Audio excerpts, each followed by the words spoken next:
The night Amaka ran barefoot out of her husband's mansion, with blood on her lip and fear in her chest, she finally understood the truth she had refused to hear for years. She had prayed for a rich man, chased a rich man, fought for a rich man, and married a rich man. But she had not asked whether that rich man had a heart. And that was how her dream became the beginning of her nightmare. If you enjoy powerful emotional stories filled with suspense, life lessons, and shocking twists, please like this video and subscribe to the channel, because stories like this will keep you thinking long after the end. Amaka had not always been proud, but poverty had a way of changing people slowly. She grew up in a small, tired compound at the edge of town, where every morning began with struggle and every night ended with worry. Their zinc roof over their room leaked whenever the rain became serious. Their walls had cracks wide enough for lizards to hide inside. Sometimes their cooking pot stayed empty until evening, and even then, what entered it was hardly enough for peace. Her mother, Mama Amaka, sold vegetables by the roadside and returned home every day with swollen feet and tired eyes. She did her best to smile, but her smile always looked like a person trying to hide pain. Amaka hated that smile more than anything. She hated the pity in people's eyes when they saw her old sandals. She hated wearing faded dresses to church while girls her age stepped out in expensive lace and shining heels. She hated weddings most of all. At weddings, she would watch brides step down from decorated cars covered in gold and perfume while people praised their beauty and envied their future. Then she would look at herself and feel something hard and bitter grow inside her. She told herself again and again that she would never marry a poor man. Never. Not for love, not for peace, not for anything. To her, love without money was a trap. Respect came from money. Comfort came from money. A woman's value in her mind rose and fell with the wealth of the man beside her.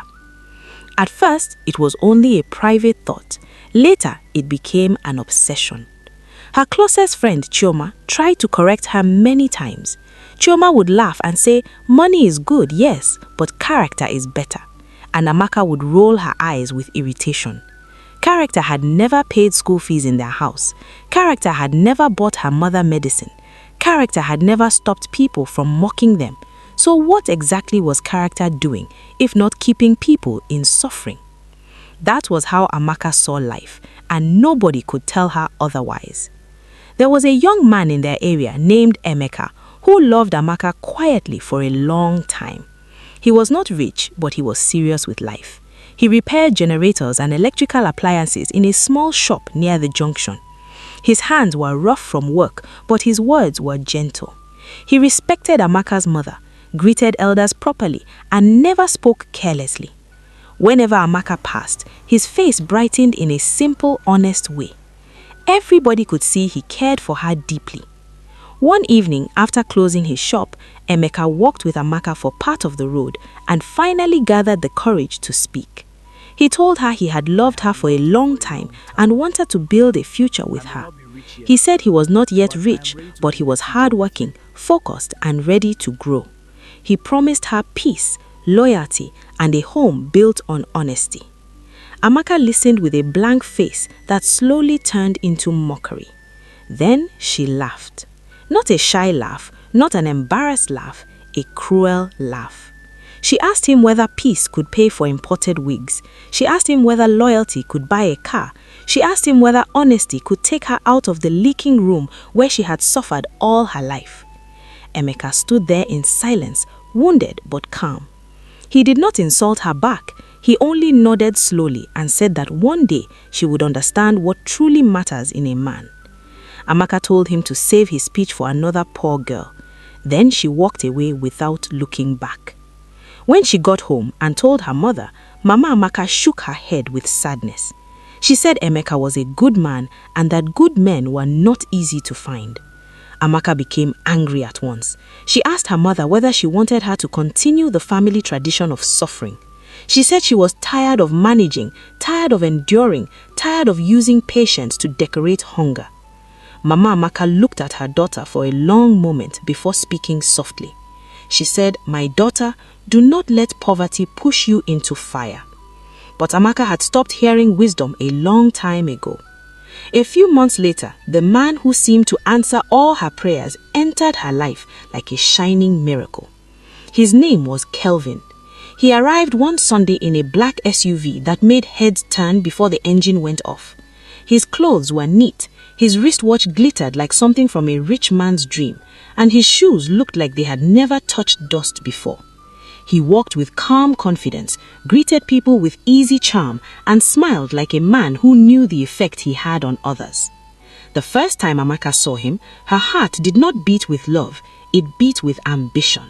She asked around quickly and learned that Kelvin dealt in luxury goods, imported products, and big business, though nobody seemed to be able to explain clearly what kind of business it was.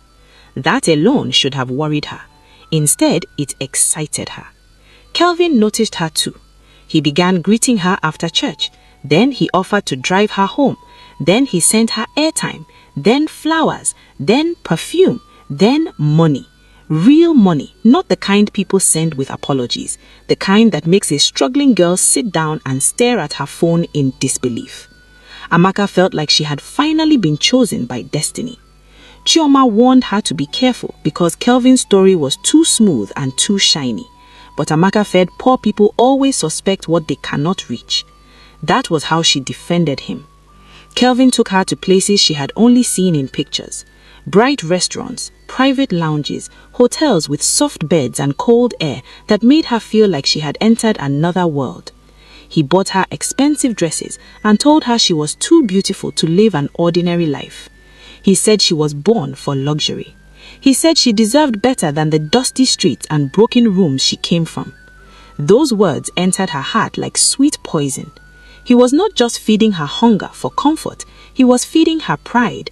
And pride, once fed, becomes difficult to control. Soon, Amaka no longer walked the same way. Her shoulders rose, her voice changed. Her old friends became too local for her taste. She started posting pictures online with captions that sounded innocent but were full of hidden pride. She visited her mother less often, and when she did, she spoke as if she had already crossed into a higher class of human beings.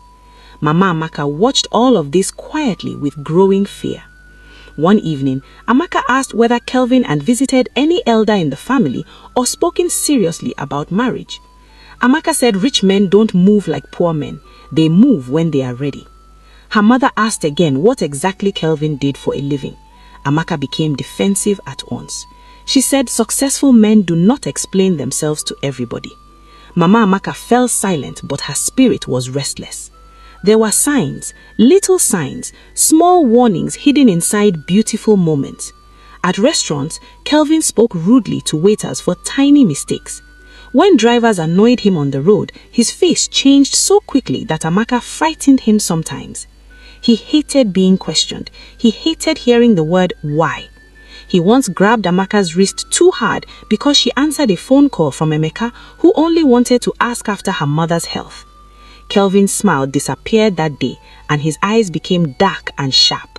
He told her never to embarrass him by speaking to small boys again. Amaka was shaken, but when he later apologized with gifts and sweet words, she accepted it. She told herself that powerful men were naturally intense. She told herself that such things happen in relationships. She told herself many lies because the truth would have cost her the dream she was protecting. Rumors began to move around quietly too. Some said Kelvin had once been involved with a woman who disappeared from town suddenly. Some said his money was not clean. Some said he had dangerous friends. But rumors are easy to ignore when your ears are full of music and your eyes are fixed on diamonds. Amaka chose not to know. That was her greatest mistake. Not that nobody warned her, but that she refused every warning with both hands. Then one evening, Kelvin proposed in a way that made the whole town talk. He booked a section of an expensive lounge, arranged flowers everywhere, brought photographers, and placed a shining ring before her while people clapped and recorded videos. Amaka felt like she had stepped into the exact life she used to imagine while lying under a leaking roof. She said yes before he finished asking. The engagement spread everywhere. People admired the ring, the car, the clothes, the glamour. Even those who envied her still had to admit that she had made it. Amaka enjoyed every second of their envy. She tasted the attention like a thirsty person drinks cold water. Emeka heard the news and said nothing. Mama Amaka smiled because she did not want to spoil her daughter's joy, but inside fear sat on her chest like a stone. The wedding came quickly and loudly. There was music, bright lights, expensive food, and enough display to silence every person who had once mocked Amaka's background. She looked beautiful in her gown. Kelvin looked perfect in his suit. Their pictures looked like proof that dreams truly do come true. But photographs can smile, while real life is preparing a slap. The first crack appeared 3 days after the wedding. Amaka wanted to visit her mother, but Kelvin said no.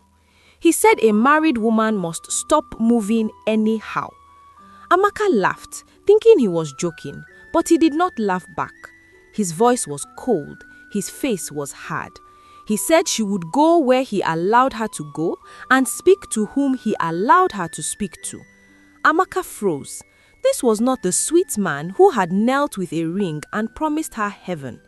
Still, she calmed herself and said marriage needed adjustment. That was how she excused the first wound. Then came the second, then the third, then too many to count. Kelvin began checking her phone daily. He removed Chioma from her life by saying she was a bad influence. He mocked Mama Amaka, a poor old woman who would keep dragging Amaka backward. He controlled what she wore, where she went, and how long she could speak on the phone. When he was angry, he shouted like a man trying to break something inside her. When he was calm, he bought jewelry and acted loving again. That confusion trapped Amaka more deeply than chains. She did not know which Kelvin would wake up each day, the charming one or the terrifying one.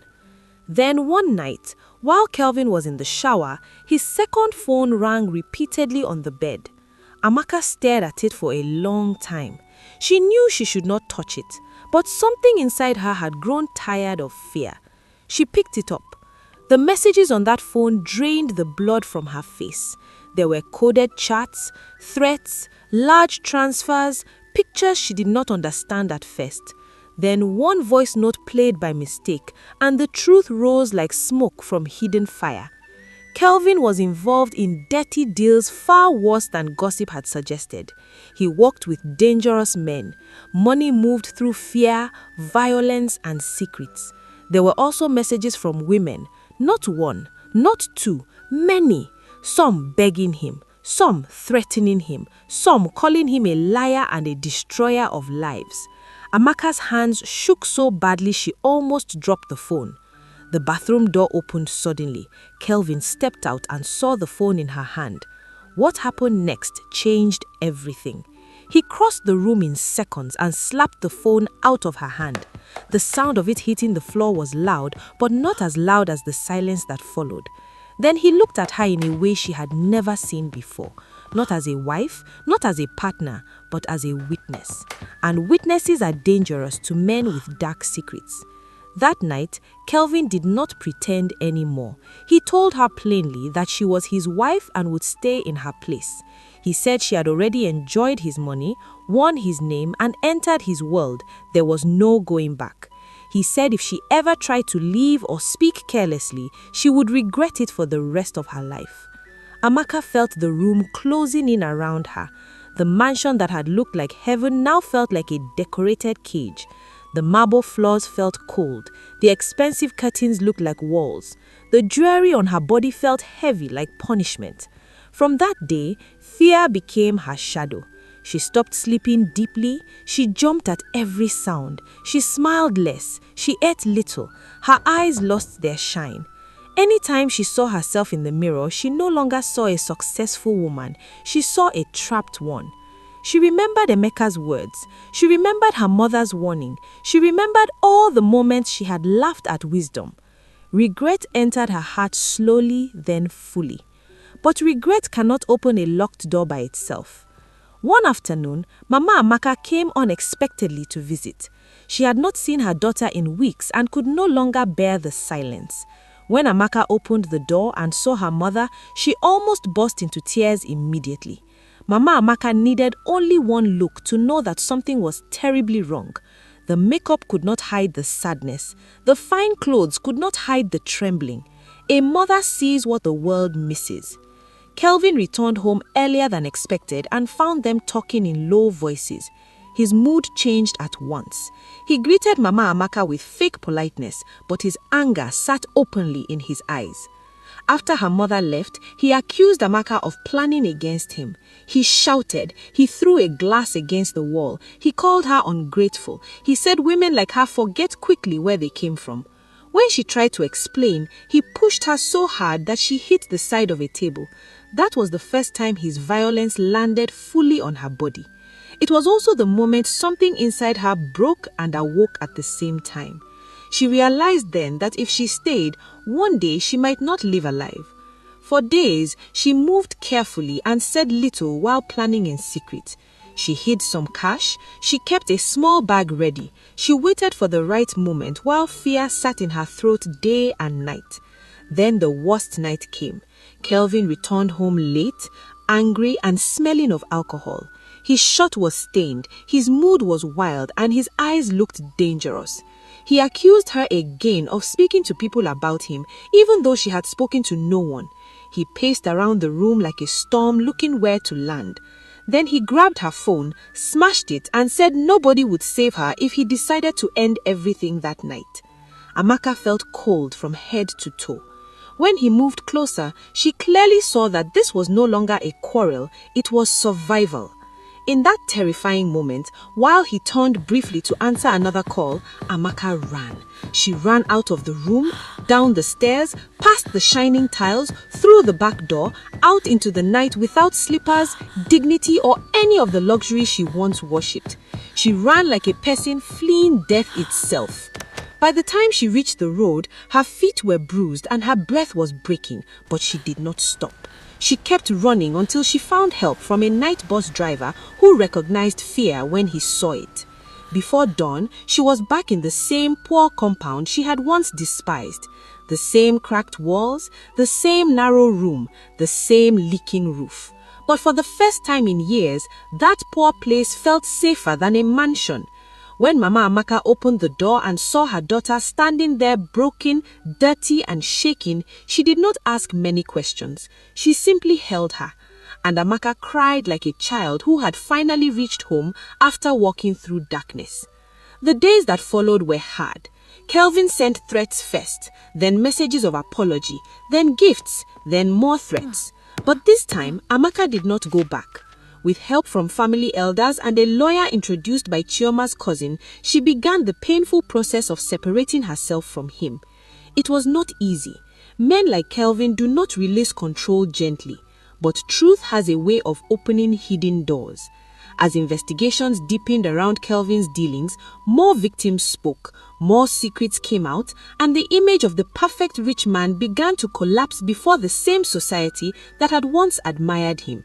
Amaka watched it happen with a mixture of pain and shame, not because she still loved him, but because she could not believe how completely she had sold her peace for appearances. Months passed. Her body healed faster than her mind. Loud voices still flinched, late-night knocks still frightened, but slowly, with her mother's care and Chioma's steady support, she began to breathe again. She started helping her mother at the roadside stall. Later, she learned small business management through a women's support group in town. She became quieter, humbler, and wiser. The old pride in her voice disappeared. In its place came understanding, real understanding. One evening, as the sun lowered and painted the street in tired gold, Emeka stopped by the stall to repair a faulty extension cable for Mama Amaka. He greeted them with his usual calm respect. There was no mockery in him, no "I told you so," no secret joy over her pain, only kindness. That kindness nearly made Amaka cry again. After he finished the repair, he turned to leave, but Mama Amaka asked him to sit for water. He sat. The silence between him and Amaka was heavy, but not hostile. At last, Amaka spoke softly and apologized for the way she had treated him. She said she had been blind.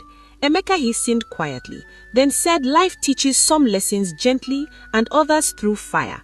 He said what mattered now was that she came out alive. Those words stayed with her long after he left. Amaka did not rush into anything after that. She had learned the hard way that rushing can ruin a life. She focused first on healing, work, and rebuilding herself from the inside. She no longer dreamed of marrying into wealth. She no longer envied women because of cars, wigs, or social media pictures. Now, whenever she saw flashing luxury, she asked herself one question first: what kind of heart is hiding behind all that shine? And that question saved her from many deceptions. In time, Amaka became a changed woman, not because suffering is beautiful, but because truth had broken her pride and rebuilt her wisdom. She began speaking to younger girls in the area, warning them not to use wealth as the first and final test for choosing a husband. She told them that hunger can make money look like salvation, but not every open door leads to peace. Some lead straight into bondage. Whenever she finished speaking, the girls would sit in deep silence because they could hear that her words were not theory, they were scars speaking. Amaka had wanted gold, she had found chains. She had wanted status, she had found fear. She had wanted a mansion, she had found a prison. And by the time she understood the difference, she had already paid a terrible price. But at least she lived long enough to understand it. And that understanding became the light that guided the rest of her life. So when people now asked Amaka what kind of man a woman should marry, she no longer spoke of cars, clothes, money, or public display. She would only say this with quiet seriousness. Marry character first, because money without character is a curse. And that was the truth she learned too late, but not too late to save her future. Thank you for watching. Kindly share your thoughts in the comment section. Like and subscribe to this channel for more stories like this. Bye!